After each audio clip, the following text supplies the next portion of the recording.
counsel and all just works do proceed.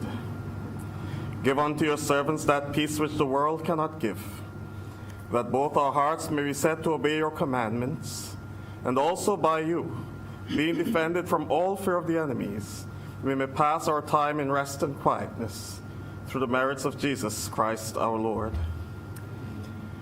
Almighty God, our Heavenly Father, send forth, we humbly pray you, upon your servants who bear office in this land, the spirit of charity and justice, that we may in all things work before you with steadfast purpose and single heart of faithfulness, and serve in our several offices through Jesus Christ our Lord.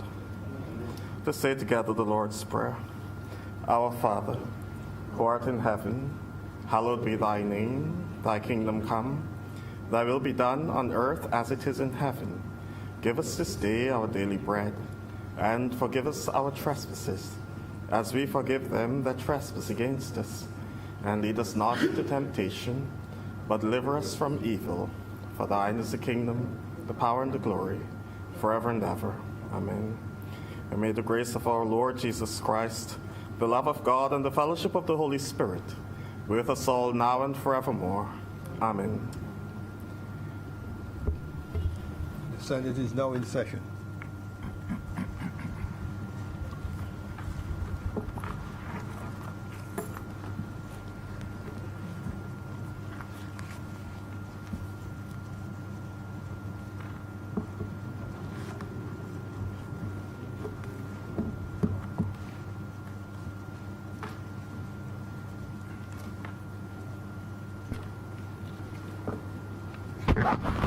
Messages from Her Excellency the Governor General. Announcements by Your Honour. I'm to advise that I've had communication from Senators Lisa Cummins, Kevin Boyce, and Monique Tate. And they unfortunately will not be able to be with us today.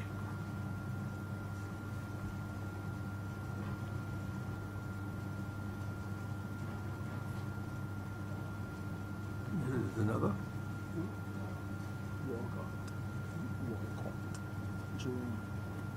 Yes, thank you. And I've been recently advised that Senator Jerome Walcott is in all likelihood wouldn't be with us today as well.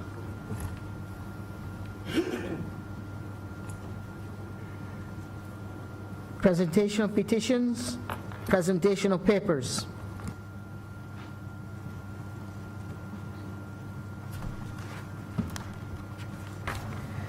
Mr. President, I am commanded to lay the following documents. The annual reports of the Judicial Council for the years 2016, 2017, and 2018. The annual report and audited financial statements of the Caves of Barbados Limited for the financial years ended March 31st, 2013, 2014, 2015, and 2016. The annual report of the Barbados Prison Service for the year 2018, the audited financial statements of the Board of Management of St. James Secondary School for the financial years ended March 31st, 2009 to March 31st, 2011. Audited financial statements of the Board of Management of the Dighton Griffith Secondary School for the years ended March 31st, 2017 and 2019. The audited financial statements of the Student Revolving Loan Fund for the years ended March 31st, 2018 and 2019, the ministerial statement on feed-in tariffs and auctions for renewable energy technologies, and finally, sir, the Health Services Communicable and Notifiable Diseases Amendment Regulations 2020.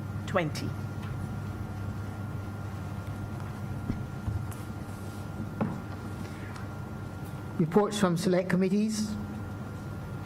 Questions to ministers. Request for leave to move the adjournment of the Senate on matters of urgent public importance. Statements by ministers or parliamentary secretaries. Personal explanations. Motions relating to business or sitting of the Senate are moved by a minister. Mr. President, I beg to move the suspension of Standing Order 45-2 for the remainder of this sitting so that we may complete the Caribbean Community Movement of Skilled Nationals Amendment Bill 2020 in all its stages.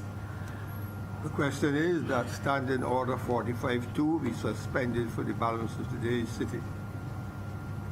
All honourable members in favour, please say aye. Aye. Those against, please say no. We think the ayes have it. And the Standing Order 45-2 is therefore suspended for the balance of today's sitting.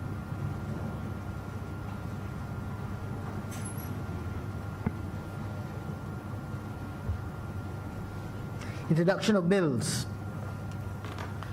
Mr. President, I beg to move the first reading of the Caribbean Community Movement of Skills Nationals Amendment Bill 2020.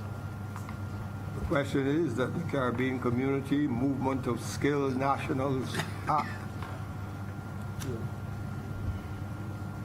2020 be read a first time. All honourable members in favour, please say aye. Aye. Those against, please say no. We think the ayes have it. Public business. Order number 1 in the name of the acting leader of the Senate to move the second reading of the Caribbean Community Movement of Skilled Nationals Amendment Bill 2020.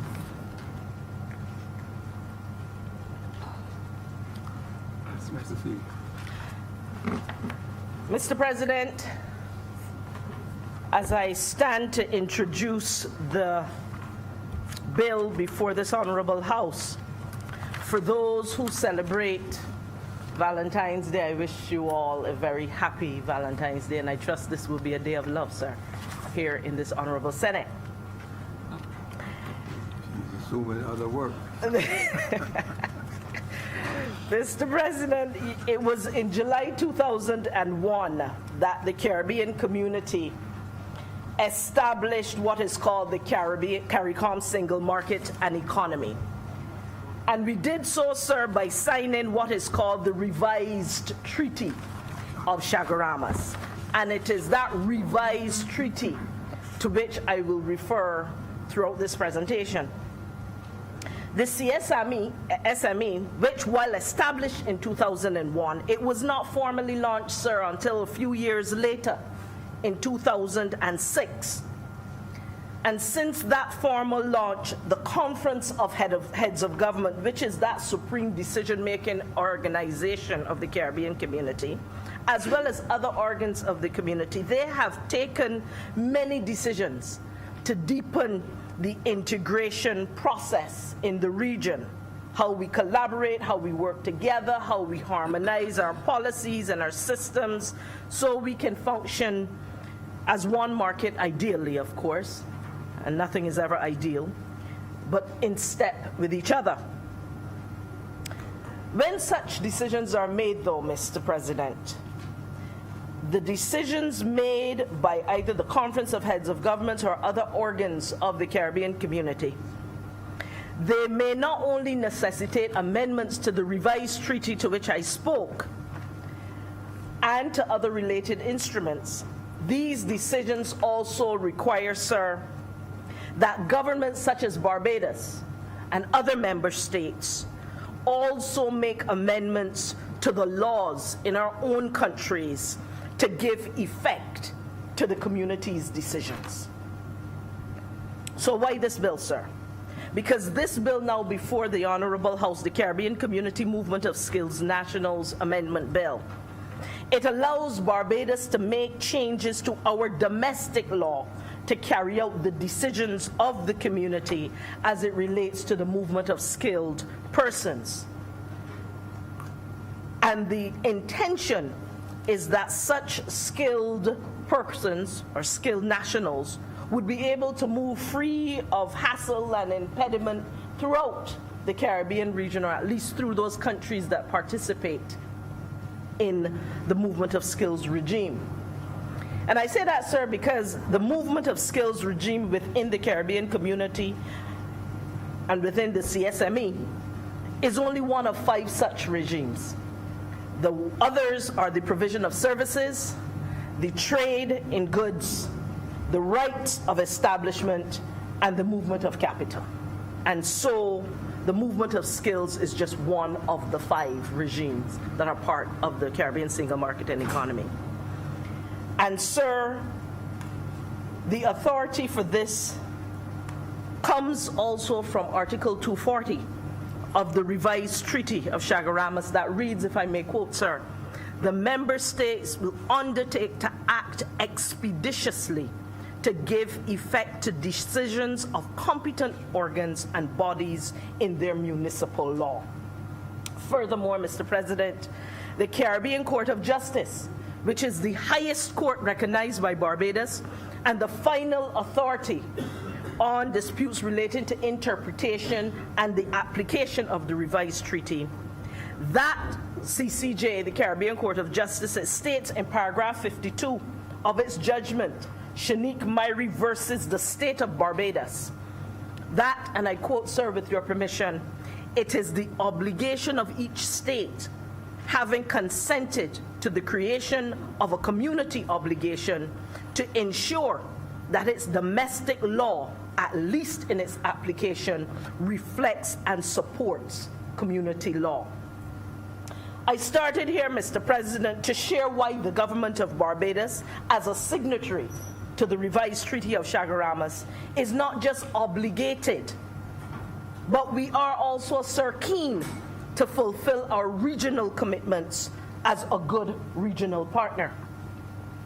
So what does the bill propose? The bill proposes to amend the categories of persons who are eligible to be recognized as skilled community nationals. That's the first thing, to amend the categories. Secondly, to amend the provisions relating to the indefinite stay of skilled community nationals and their dependents. And thirdly, other related matters, because we know as we deal with the categories and we deal with the other issues related to their stay, there will be other issues that have to be, other matters that would need to be amended.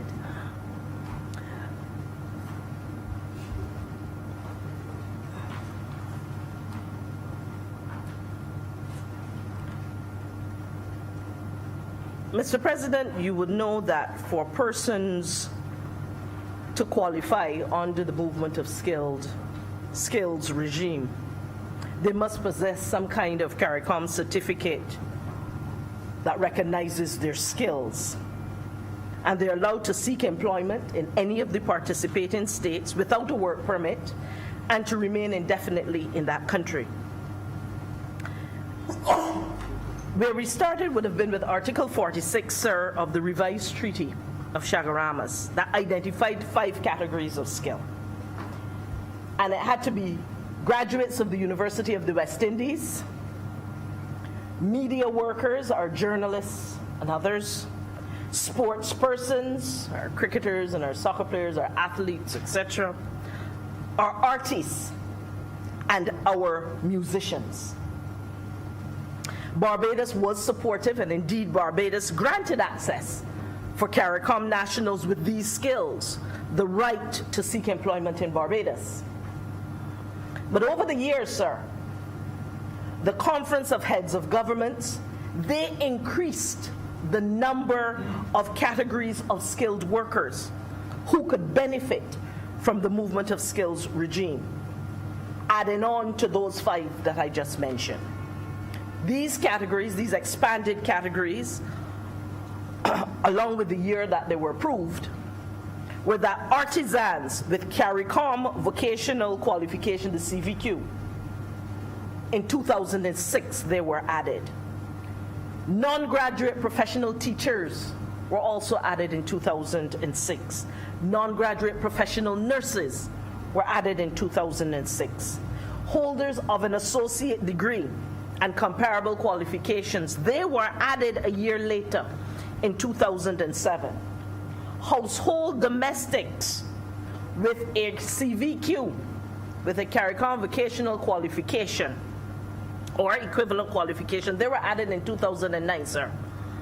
And agricultural workers with the CVQ or a Certificate of Practical Experience, or CXC, they were added in 2018, more recently.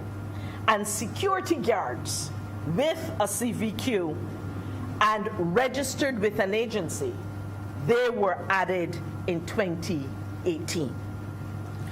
While Barbados has been certainly cooperative, sir, in granting permission administratively in the categories that we recognize, we are now amending the legislation to go along with the administrative support that we have provided as good regional partners. We imagine, Mr. President, that the Caribbean community will even consider other categories in the years to come and add to that list, likely. Those categories that are of strategic importance and that allows us to be stronger together because of the movement of our people across the market.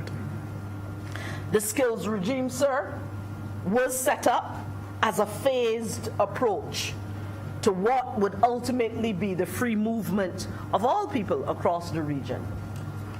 And anticipating this, sir, paragraph 4 of Article 46 of the revised treaty, it says, and with your permission, I quote, "The conference shall keep the provisions of this article under review in order to A, enlarge as appropriate the classes of persons entitled to move and work freely in the community, and B, to monitor and secure compliance therewith." So for those who are wondering, so how does this CARICOM Skill Nationals regime work? There is an accreditation council that is whose responsibility it is to check the credentials to make sure that the skilled nationals do in fact have the credentials that I would have mentioned earlier. And the skilled nationals, they have the right to apply for a skills certificate either in their home country or in another member country. Once they come to Barbados or the other participating countries in this regime, they have the right to a definite entry. In other words, they're given 6 months out front. And they have the right to seek employment, sir, once the certificate is being recognized, whatever certificate they're producing as a skilled national is being recognized or verified. CARICOM nationals who are entering Barbados with a certificate issued by another member state, they are allowed to work immediately pending verification of those qualifications. Mr. President, I perhaps could go on, but I believe that this fairly describes what it is that this proposed amendment seeks to do in the letter. Mr. President, the CSME has been on a path to continuous improvement. We know that along the way, sir, we have stepped, we have stalled, and we have stumbled in the implementation of the CSME. But we've kept going. Barbados has led, and we continue to lead, in our Prime Minister, the Honourable Mia Moore-Motley, who now takes over as chair of CARICOM. And I would trust that this Honourable House would wish to ensure that Barbados continues to lead as we consider this particular amendment and seek to have it passed. It is with these few words that I beg to move that this bill be read a second time.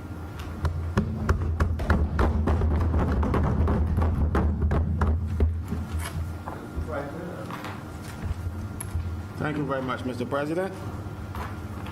Sir, this is one of the few times that the government has brought a measure that I can support.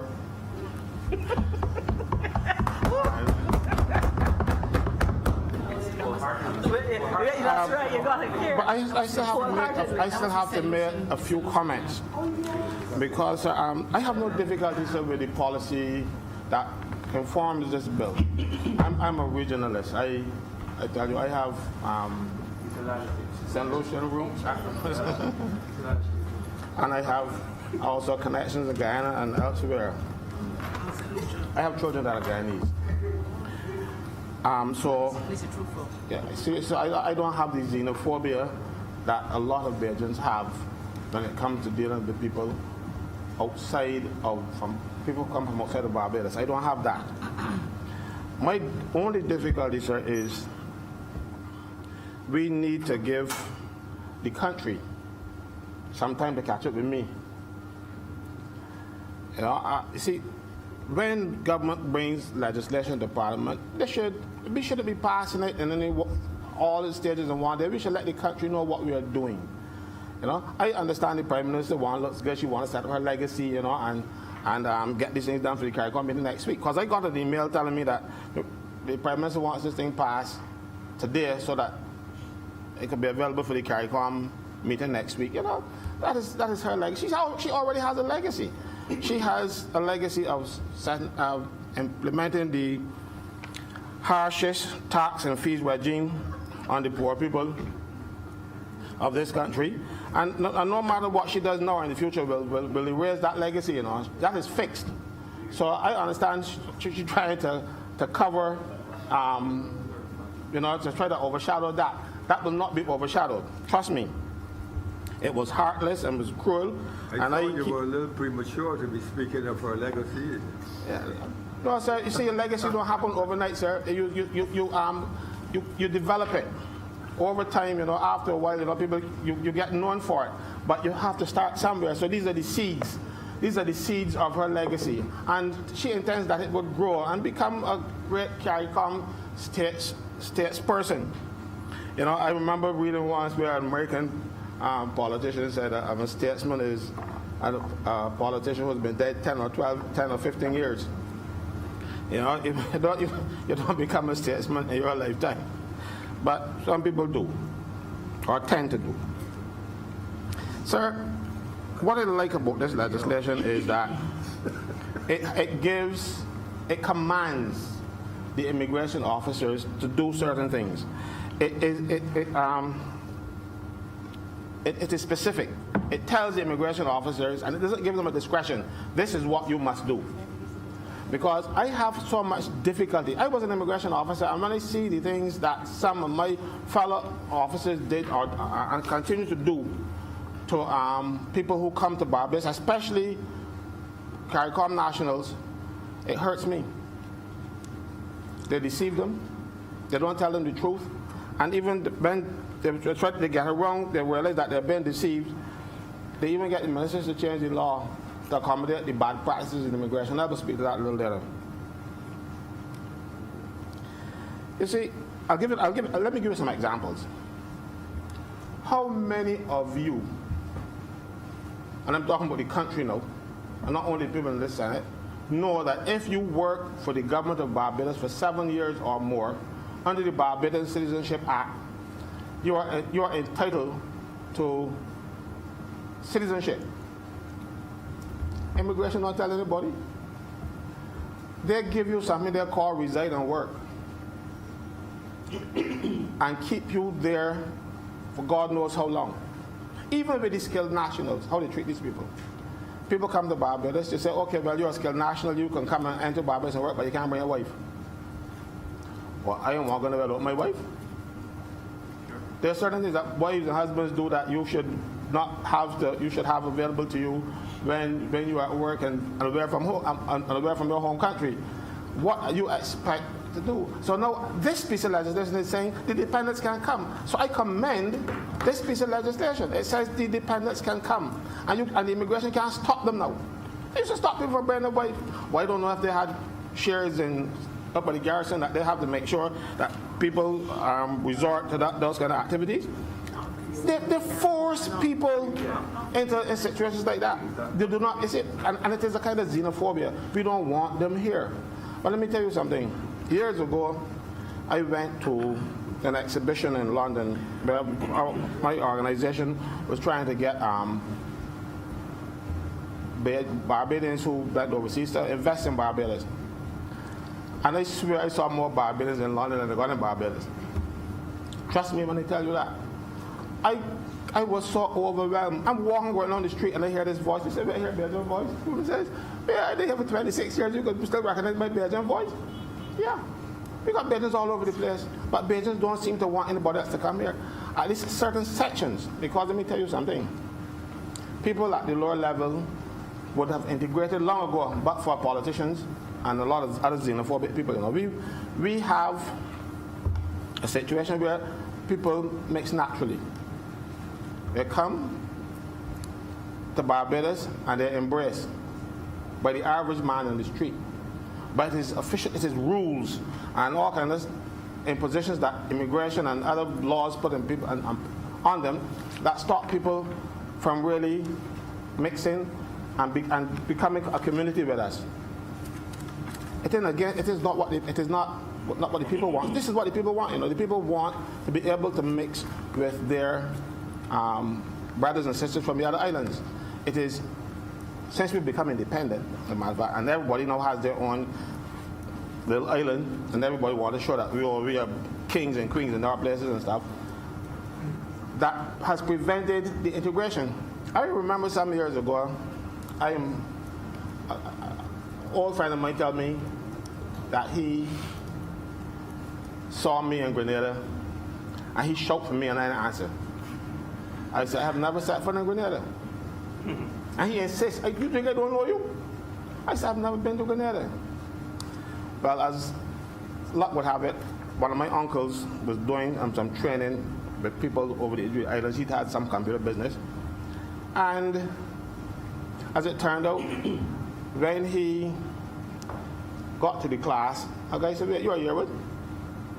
He said, yeah. He said, we got a fellow in Grenada look just like you.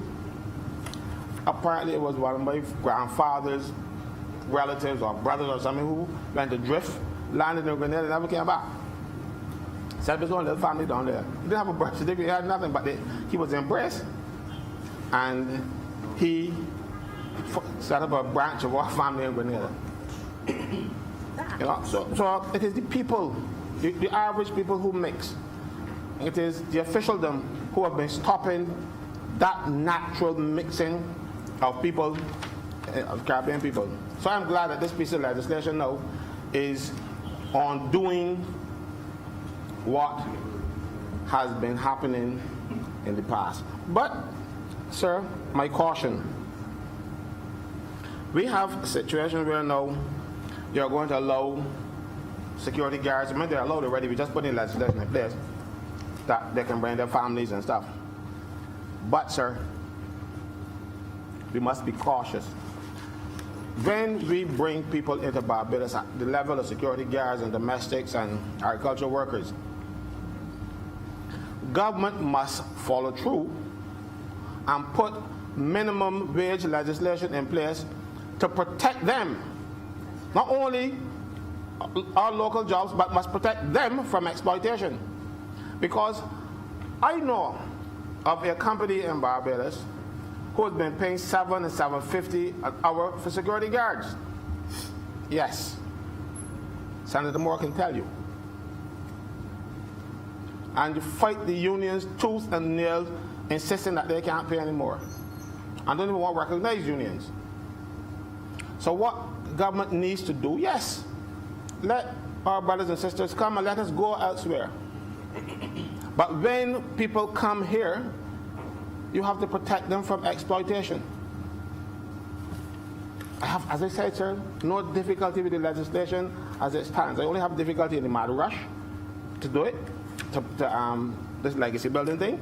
But the legislation itself, I am not troubled by. I just want to caution you about that aspect of it, where people can come here and be exploited too.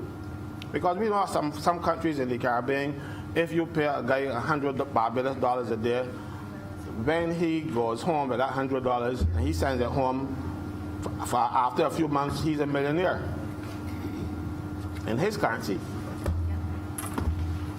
But we must not allow people to come here and pay them substandard wages that are substandard for Barbados purposes,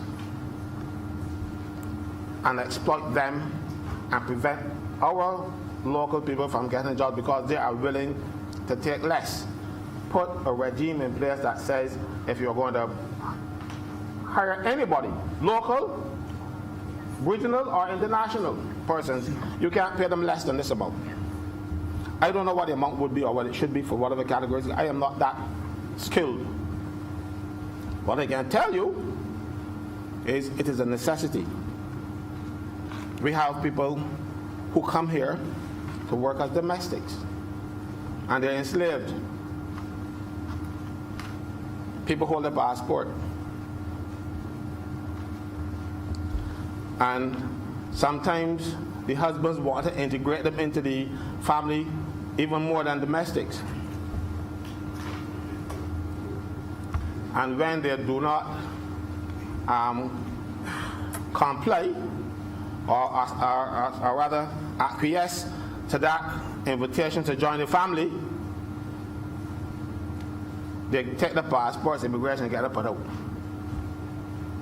We need to stop this behavior, because I know of a situation where a young lady, she was adopted from Guyana, young child, minor, and the husband wanted to invite her even closer, and when she didn't, she was left abandoned.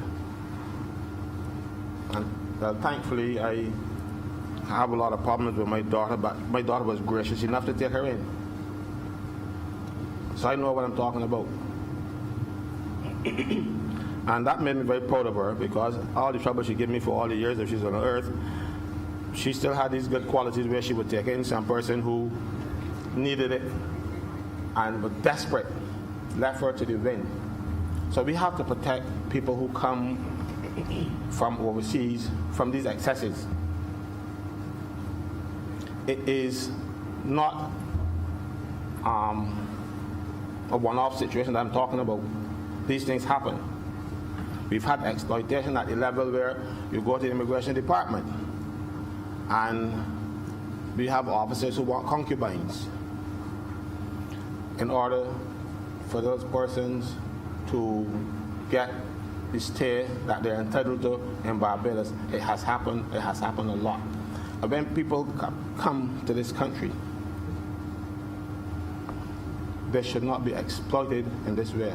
Mind you, I've never had to do that. I'm charming enough as it is, so I'm usually sought after, but a lot of them are not. Sir, there is another aspect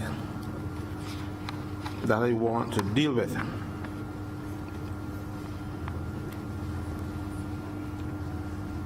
To show you the exploitation that has been happening, or the abuse that's been happening to people from overseas. I remember, I never appeared before the Immigration Appeals Committee. I understand we now have a new, more enlightened chairman who has been doing some good work in that process, reversing, and the chairman is smiling. Who's been doing some good work and reviewing some of the excesses that have been dumped on people of this country. Because I understand, where immigration officers come from, because people come to you and they lie. And after a while, you believe that everybody is telling you a lie. You get that kind of, you build up that kind of mentality. I think that's when you need to change up or do something else and come back, because you think that every person that is coming to you telling you a lie, so you doubt them first. And then, even when they produce this other documentation you need, you still reject them. And you find ways to interpret the law to stop them. What case in point? The 1979 student visa regulations. They have been amended in the last administration because the immigration couldn't trick people with those anymore. Those regulations were only required And those student visas were only required for persons who come to Barbados, study, and go home and come back when the term starts again, and you will get your student visas. They were never ever intended for persons who live here. But as time went on, the Immigration Department would issue student visas to the children of persons who are immigrants or permanent residents. Persons who were those children were also entitled to become immigrants, but the Immigration Department would not issue that document, or would not send it to the minister for the minister to approve it. What they did, they gave them student visas and let them go to school. I know of one case, because I represented the young lady that I will talk about. She came to Barbados from Guyana when she was 2 weeks old. And when she wanted to go to school, mind you, the father was a citizen of Barbados by descent. His father was Barbadian. But you know, citizenship does not, it's not like sin. It does not go on the third and fourth generations. It only goes to the next generation and stop. So he cannot give citizenship to his children that came from Guyana with him. So they were given student visas. And at age 18, having lived in Barbados for 18 years, the Immigration Department says, you are not in school anymore.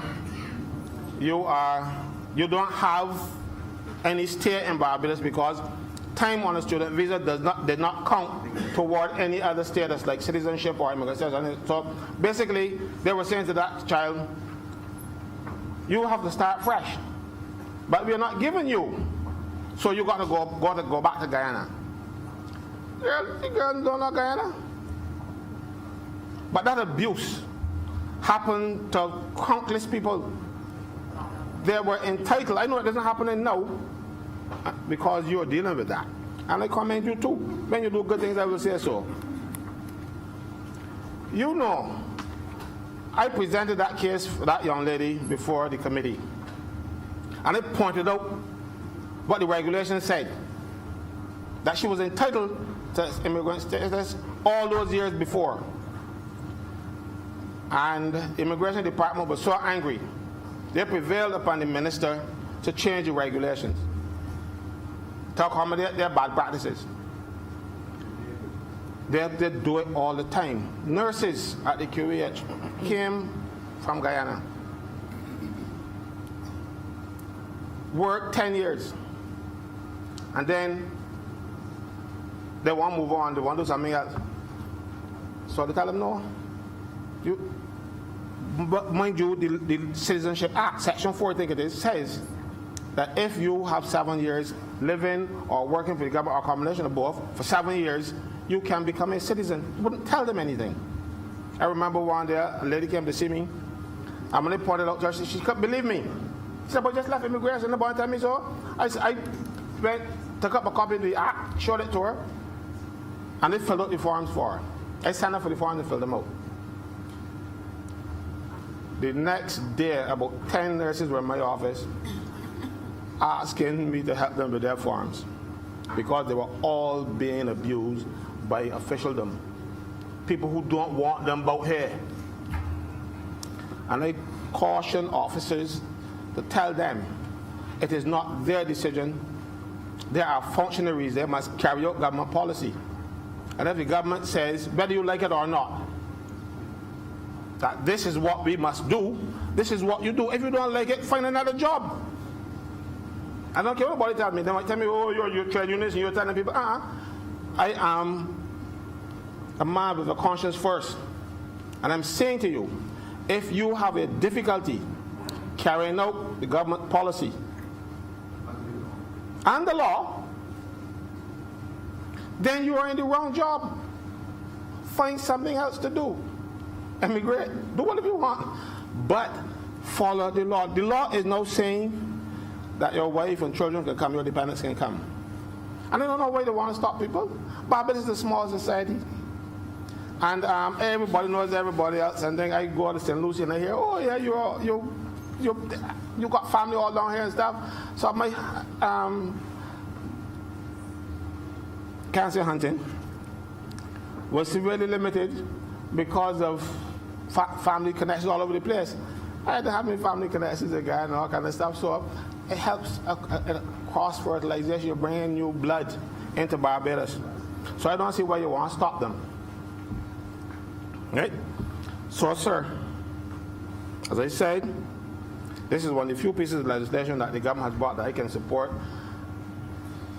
All I want, sir, is that the government start rushing to do these things. And I want to speak on one thing too, because we bring people here and exploit them, but we're exploiting people even at the level of the immigration department. Last year, 15 data entry operators from the immigration department were sent home. September, October. And I'm telling you this to show you the people that we have to manage this process, that should be managing this process. And they were told, well, the new automation at the airport where you just go and look at the machine and type in this thing and you don't have to see an immigration officer for all that processing. So you don't need the cards that you used to fill out before, the ED cards, the entry departure cards that you had before. You don't need them. They were the people who used to key them things in. They're off. And some 20 years or so, they didn't receive a cent. They complained to the minister. The minister told them, you got a good case if it was still in private practice. Good case if he was still in private practice. But he is no longer in private practice, and he does not have the decency to tell the permanent secretary in that ministry or the chief immigration officer what you're doing is wrong. All he is saying to the workers is that you have a good case if he was still in private practice. It would have been a good case for him. He is actually telling them to put the government in court. Rather, if he can recognize that he's the minister. So I got angry and I called him. And he told me, but you of all people don't employ nobody. I said, I'm not asking you to employ anybody. All I'm asking you to do is to speak to your officials and tell them what they're doing is wrong. So be exploiting all even at level of immigration and if a person who sits at the top of this thing, because pivotal to this piece of legislation is going to be the minister responsible for immigration. And if he has so callous, even dealing with his own, I don't know what he will do with the people out there. It's about time the Prime Minister move him and relieve the burden that he's placed on the necks of the workers that he's supposed to be responsible for. Don't give him more responsibility now under this piece of legislation, because I will know what he would do. Sir, that was an aside. And I'm going to sit now, sir, and I'm going to say I like this legislation. It is in keeping with who I am. I welcome visitors. I welcome our CARICOM nationals that come to Barbados and behave. I embrace them. As a matter of fact, I embraced one this morning. She's my wife. All right? CARICOM national. She drew her first breath in St. Lucia.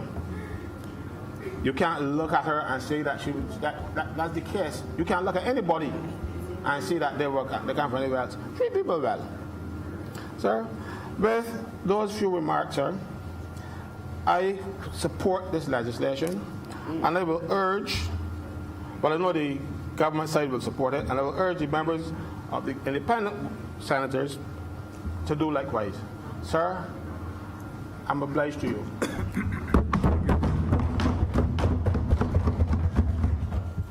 I next recognize Senator Greenidge.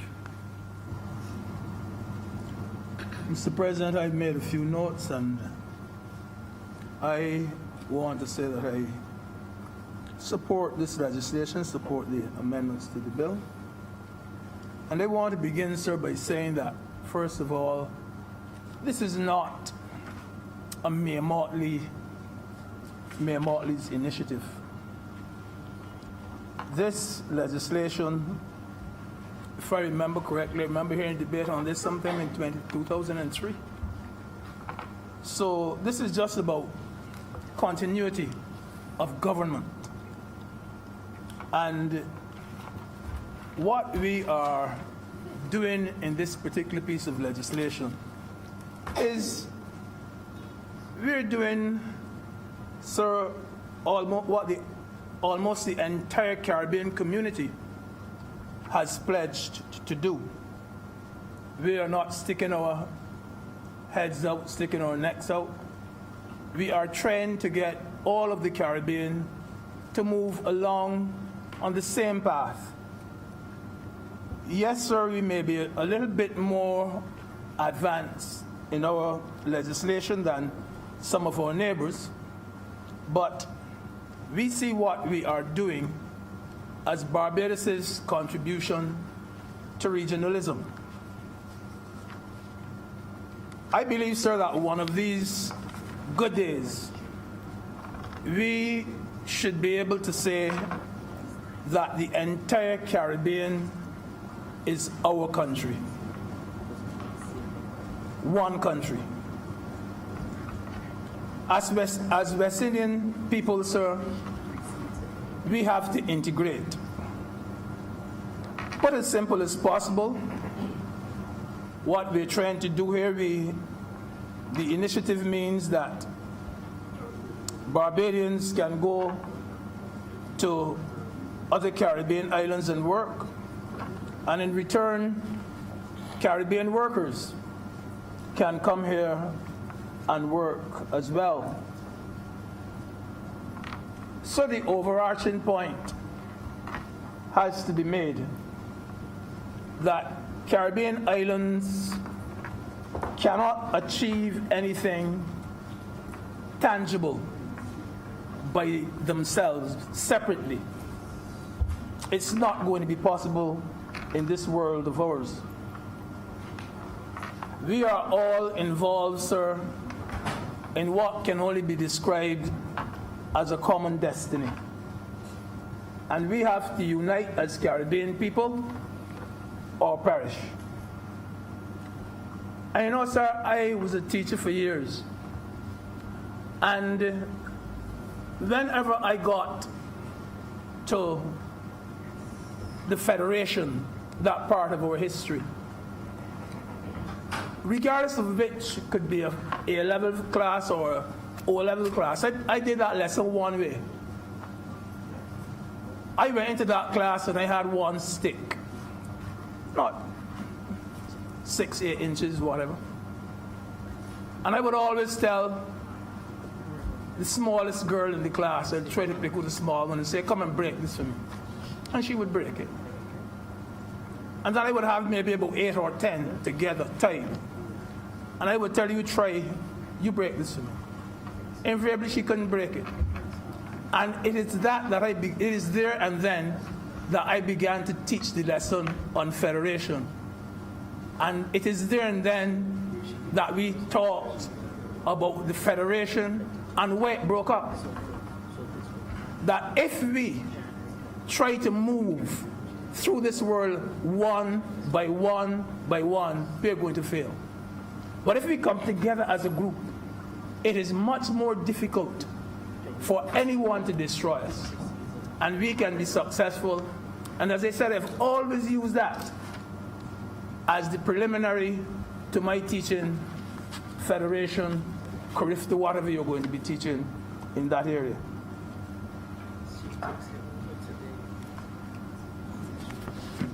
Mr. President, I think too that some of our politicians have to carry a little bit of the blame sometimes. Because I believe, sir, that the message has to go forward. It has to go to the international world that the Caribbean must be respected as a unit, must be respected as a bloc. And we are a powerful bloc, and we are a powerful unit. At international meetings, sir, it is my view that the Caribbean, as far as possible, must speak with one voice. Must speak with one voice.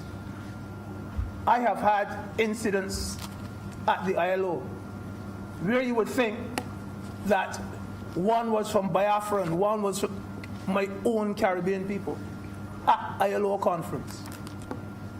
And we in the Caribbean have to learn to speak as one. I remember instances of when you wanted a big official, and the Caribbean was broken up into about 6 or 7 groups. This body talked to me first, and that body talked to me first, and so on. We have to carry some of this blame. That's the only way, sir, that we're going to earn the respect of the international world. And if we do not take this approach, Mr. President, what happened a few weeks will always continue to happen. When the United States invited a handful of Caribbean people, Caribbean leaders, sir, and excluded the ones that they were not comfortable with. We have to take some of that blame. We have to show them that we can put up a united front. We are strong. We have too many members, and every one is a vote. Every one. But we would allow people to divide and rule us. We have to carry some of the blame too. Mr. President, sir, I do recall as a schoolboy, and sir, even when I was at university, I realized that there were certain countries in the Caribbean that had a lot of work to be done, but not enough workers to do that work. And the opposite was also true, that there were some countries with a lot of workers, but no work for them to do. And I do believe, sir, that this free movement of workers, skilled workers in the Caribbean, is something of a balancing act and something of a leveling out of that problem of supply and demand where workers are concerned. I do believe, Mr. President, that this particular legal framework, which is before us today, is the best way to achieve this balance. You know, sir, we can't be Caribbean people when we're talking about the CCJ. We can't be Caribbean people only when we are speaking of the University of the West Indies. We can't be Caribbean people, sir, when the West Indies cricket team beat England, sir. We can't be Caribbean people, sir, only when Usain Bolt is destroying or has destroyed the competition. Because it is not the correct thing for us to be Caribbean people only in times of accomplishment, only in times of success. We must also be Caribbean people too, sir, in times of struggle and in times of difficulty. And that point has to be made. We have to stick together through thick and thin.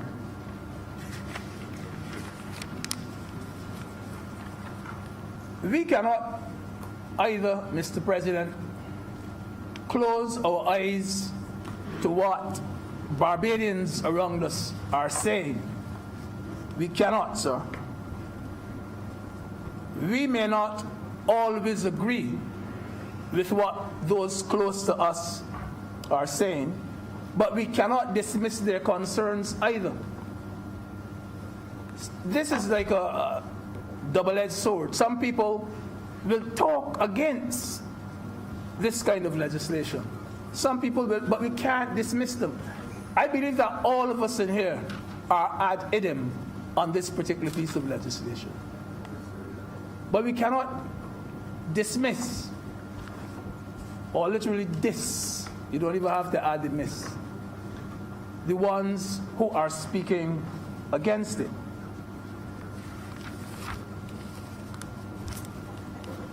I remember, sir,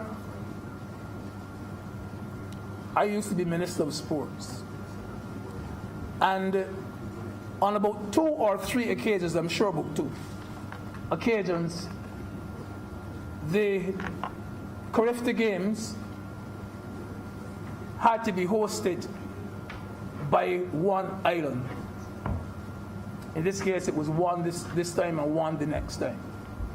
And on each occasion, the island which was supposed to be the host nation said, we aren't organized, we aren't ready.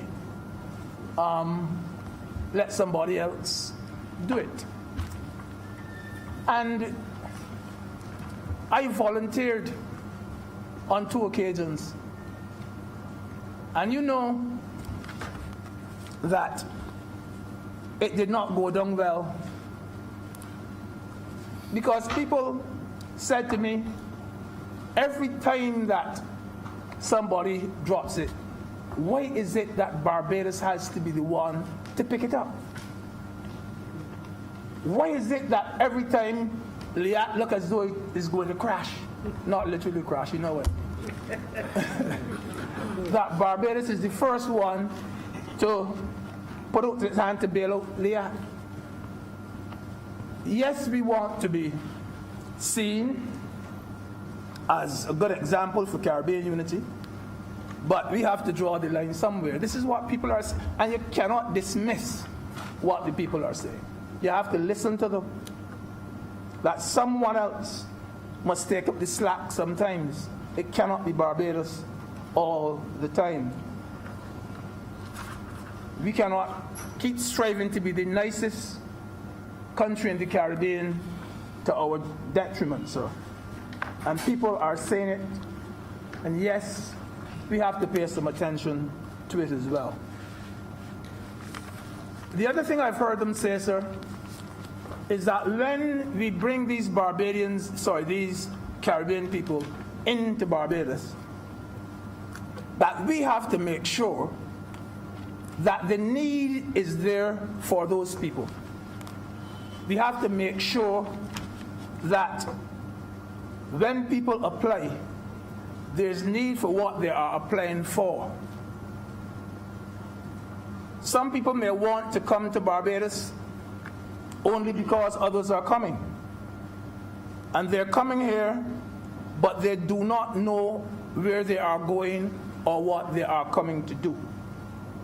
And sir, what would happen in a case like that is that they would end up almost like dead weight, waiting for something to do, which is something that we cannot entertain at all. And we are not to give them the belief that we are guaranteeing them, if they come here, work. And listen to the people and listen to them. And these are some of the points I've heard people make. I remember Haitians came here, and the Haitians said, we understand that we could come here and work. That has nothing to do with commission.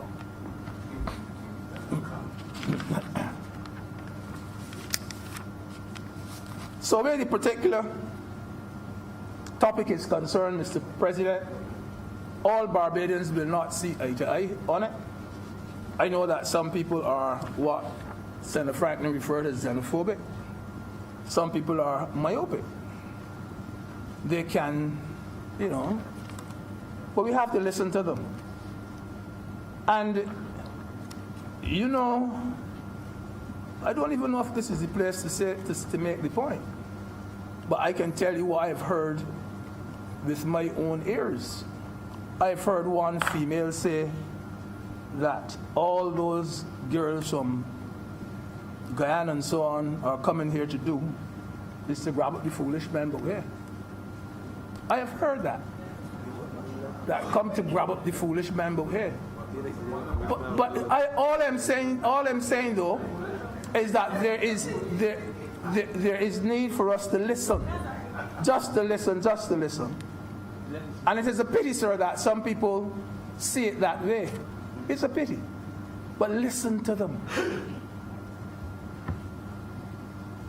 We have to talk to them, and we have to allay their fears. And we have to show them that we should embrace all Caribbean people.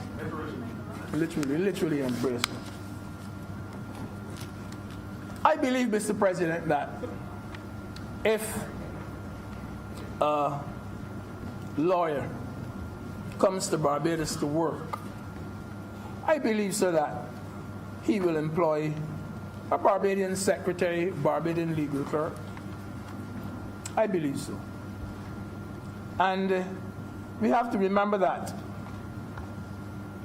these nationals who are coming here, sir, they will do business here in Barbados. And I feel that some employment will be created. I don't necessarily see everything like some people, that there will be this negative. I also believe, sir, that this initiative has the potential, sir, to improve inter-island travel. Because I feel that persons will work here.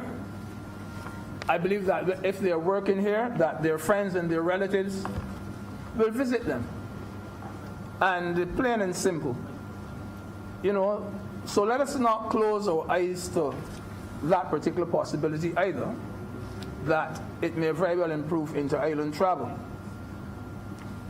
Rather than going to Miami, for instance, for a holiday, someone may say, let us go to Trinidad, let us go to Barbados, St. Lucia, where Aunt Jennifer is working as a nurse. I went, let's go and look for her. And at least we'll have somewhere to stay, we'll stay by her. So I do believe that in that way, so it will encourage some inter-island travel. I come to the part now, sir, where my caution, again, is that certification or other qualification that should not be taken lightly. That's a key factor. As you know, sir, a doctor and a lawyer and so on will be able to provide convincing qualifications. And sometimes we wonder how genuine things like the barber's qualification is going to be and the carpenter's qualification. Barbados, I know, has put its house in order. But there are some people, I believe, that up to now still have a little bit more to do. And once they are coming here, and they now have to take a course in order to get that valid piece of certification, sir, let them do it. Let them do it. Let them take the course in order to get the certification before they reach these shores. And as I said, sir, Barbados has come a real long way. Real long. And I think we should be proud of what we have done. We have places like the TVET Council that, where the CVQs and the NVQs are concerned, on top of everything. TVET Council. We have places like the Polytechnic and Training Board and those places now that actually give their own certification. Excuse me. And many of the courses that are offered today, you can get certificates for. And it was not so before, where you could get, you can now get a qualification in hairdressing. You can get a qualification in dressmaking. You can get qualification in masonry, in tiling, in carpentry, in plumbing.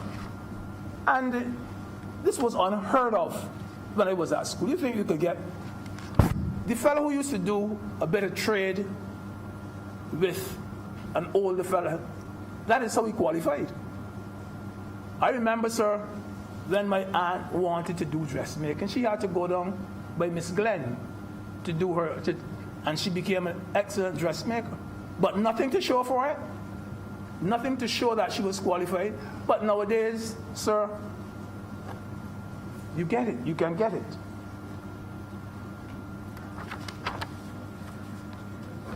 And I would also urge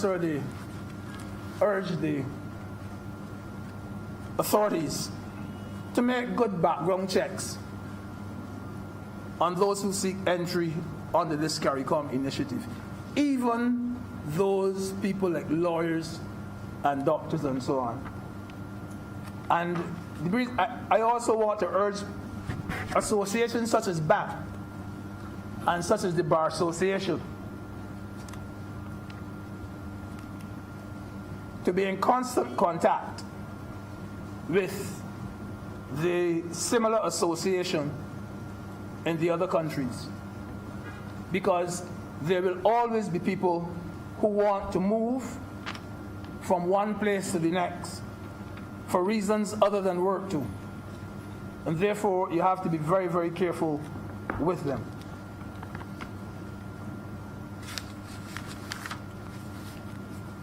But having said all that, so this is only a way of formalizing what Barbadians had long been doing. And if it is one island in the Caribbean that should never have this go back where it come from attitude, one island in the Caribbean that should never have this, if so welcome, wait for a call, it is Barbados. It is Barbados. The movement of Barbadian professionals through the Caribbean has been going on, sir, for many, many years. We had gone through the Caribbean, sir, as teachers, as policemen, as public servants for decades. We went to Bahamas in droves to teach.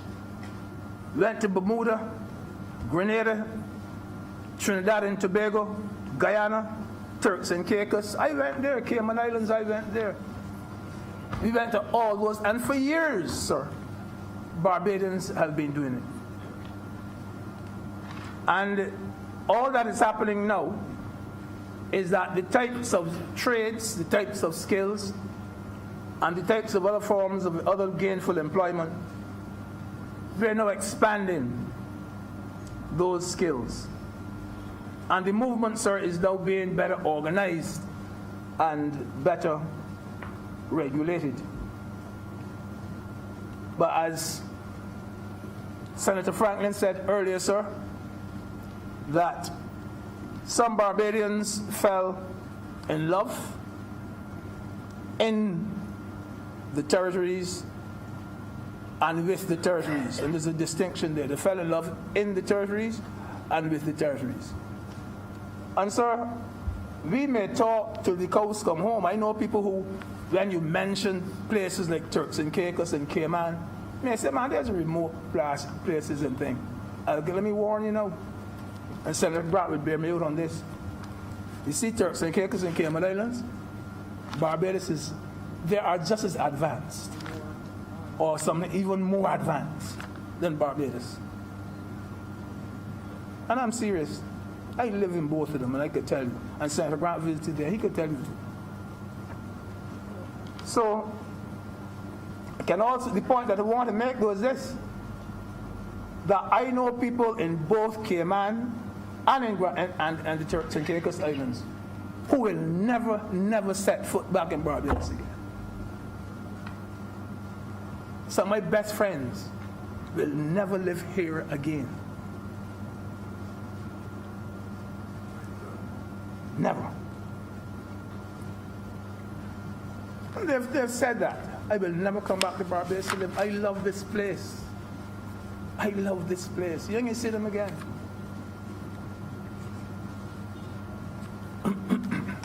And so while the skill sets and so on have been expanded, so I personally have noticed in recent years, and I'm very happy about it too, I've noticed that many of the territories, the ones that I mentioned, the BVI and those, Turks and those places, that those places are now self-sufficient in teachers in particular, in teachers. That you don't have to pick up the 10 and 12 and send them to those places anymore. They're self-sufficient in the area of teaching. And to some extent, Barbadians have to be commended because Barbadians work hard in teaching in the BVI, in Bermuda, Bahamas, Turks, and so on, Antigua. And I always used to remark that Barbadians seem to work harder overseas than they work here in Barbados. I always remark that. You know, sir, I used to, every Saturday,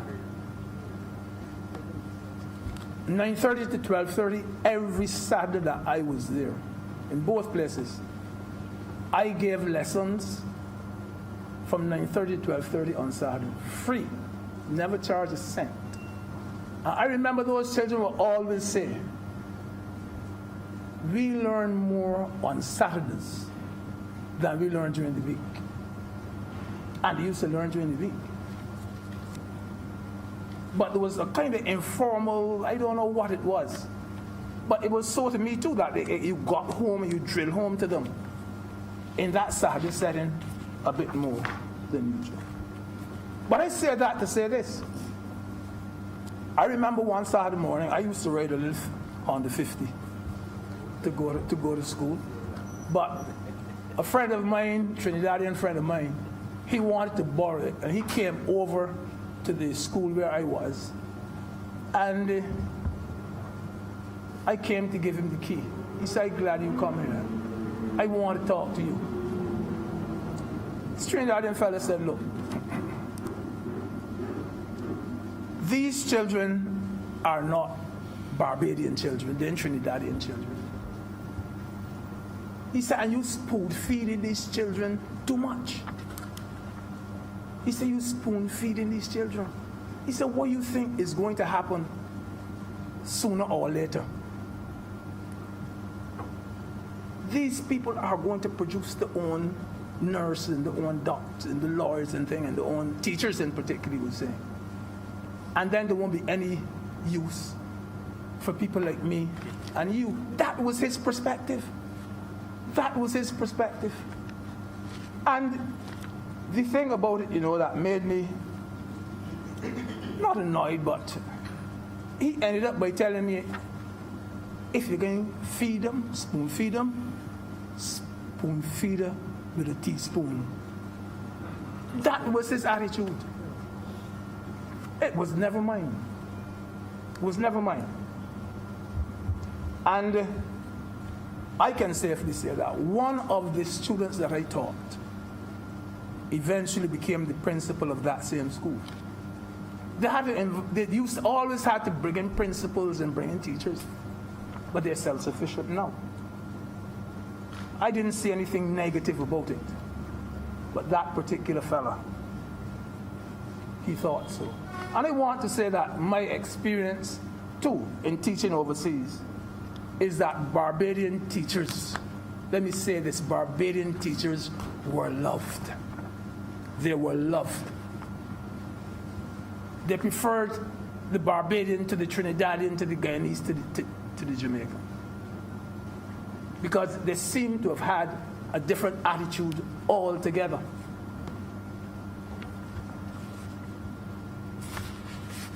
Like Senator Franklin, I also support the initiative of the contingent rates. I support that, where those who work over there were allowed to have their wives, their husbands, and so on with them. And I can safely say that when I taught in both places, that was also allowed. And it was not only allowed because they were a step ahead, the spouses were allowed to work as well. Huh? No, I didn't have one. I didn't have a spouse. Sorry to say, but I didn't have a spouse. But I didn't want to call the names like Skinner and Spooner. And those, Spooner from up with you. Yeah. But yes, and I agree with that. I agree with that. Because whether you are working as a fellow who goes to Canada picking fruit, or whether you're working as a missionary, whatever you're doing, yes, I agree that you would prefer if your spouse would have been there by your side. I was part of the cabinet, sir, in 1994. And then in the late 90s and 2000s, I remember the time when Barbados was awash with Guyanese workers. And in that time, we grew more food than the Guyanese played a major role in it. Barbadian shopkeepers and so on did extremely well when they were here. Business expanded. The economy did better. And I think it was a mistake of ours to drive them out in the way we did. Senator Franklin, I do remember there again, I don't know, I quoted from Franklin very much. But I remember Senator Franklin did make the point that we were discussing immigration. And I think he made the point that Guyanese and St. Lucians and so on who live and work and pay taxes in Barbados should be allowed to access our health care from the Queen Elizabeth Hospital without having to pay through their nose and so on for it. And I think that this goes some way into remedying that particular situation.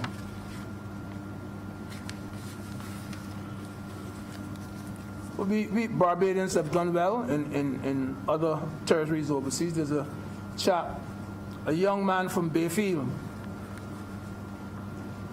and he went to Trinidad and Tobago and he taught them boat building 20 years ago. And he opened a flying fish processing plant there. And he was very, very well treated. Became very, very successful. Fella from the most humble beginnings. Boy. Fella still there.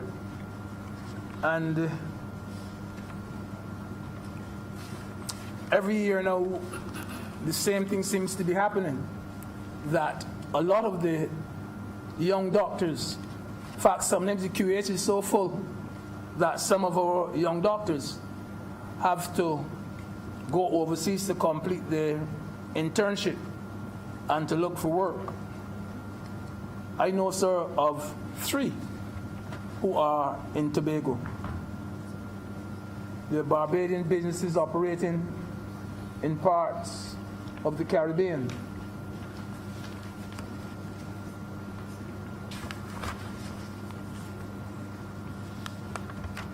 But, sir, the final point I want to make is that we have to just be guarded and to watch out for abuse in the system, because whatever you do, people are going to try to abuse the system.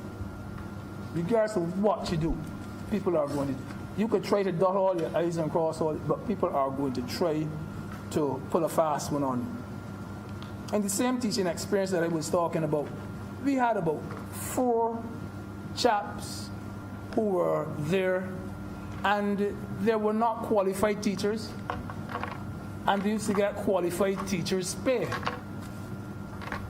And when the check was made on them, some had just been run out of St. Martin, some run out of Bahamas, and they were just going from territory to territory.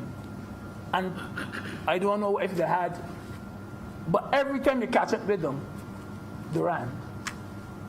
And regardless of what we do, we are going to find people who will try to abuse the system.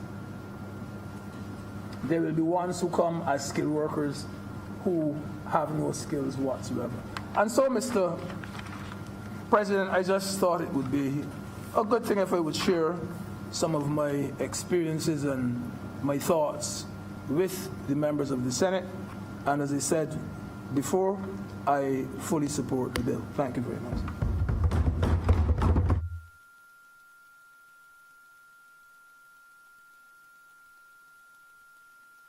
President, I beg to move the suspension of the sitting until 1:40 to facilitate lunch. The question is that this session be now suspended until 1:40 for the purposes of lunch. That's a bit soon. That's a bit close. soon. Yes. 2:40, I'm sorry, 2:40. Mr. President, I do wish to revise that to 2:40 because 1:40 gives us barely 35 minutes to eat. And so, sir, I beg to move that we suspend for 2:40. 2:40. All honourable members in favour of the suspension until 2:40. Say aye. Those in favour? Aye. Those against? Take the ayes of it, and we are now at lunch.